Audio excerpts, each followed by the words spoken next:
xin nhiệt liệt chào mừng sự có mặt của các đồng chí lãnh đạo cùng toàn thể quý vị khách quý trong buổi lễ khánh thành nhà máy thức ăn chăn nuôi CNC ngày hôm nay. Trải qua 20 tháng thi công thần tốc, được sự ủng hộ của các đối tác, sự hỗ trợ của các lãnh đạo địa phương, của các nhà thầu và đặc biệt là quyết tâm của ban giám đốc công ty, ngày mùng 5 tháng 9 năm 2022, nhà máy đã đi vào hoạt động, chính thức vận hành và khai trương bán hàng. Sự kiện này tạo bước nhảy vọt về công nghệ sản xuất thức ăn chăn nuôi, đánh dấu sự lớn mạnh vượt bậc của công ty cổ phần dinh dưỡng quốc tế CNC. Bằng nội lực và khát vọng vươn cao vị thế, suốt 9 năm qua, công ty cổ phần dinh dưỡng quốc tế CNC đã không ngừng phát triển, khẳng định được thương hiệu trên thị trường, ghi nhận sự nỗ lực không ngừng ấy, hàng loạt thành quả giải thưởng mà công ty đã đạt được.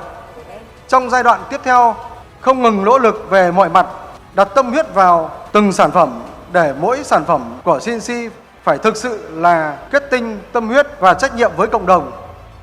Xin chúc quý vị lãnh đạo, quý vị đại biểu thật nhiều sức khỏe, hạnh phúc, thành công. Xin trân trọng cảm ơn.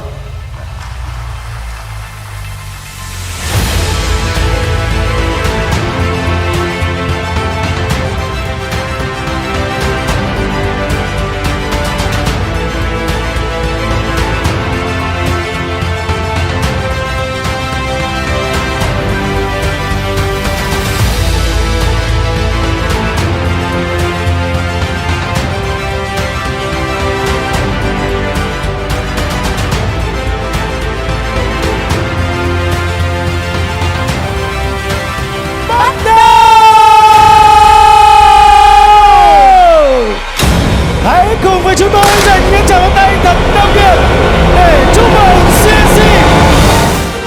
Thưa quý vị, có thể thấy nhà máy đã chính thức được khánh thành và đi vào hoạt động. Một lần nữa xin được chúc mừng cho khoảnh khắc trọng đại. Chúng ta đã cùng nhau tạo nên một cột mốc, một bước ngoặt lớn để cùng nhau thực hiện khát vọng vươn cao vị thế của tập thể ban lãnh đạo và cán bộ nhân viên CNC.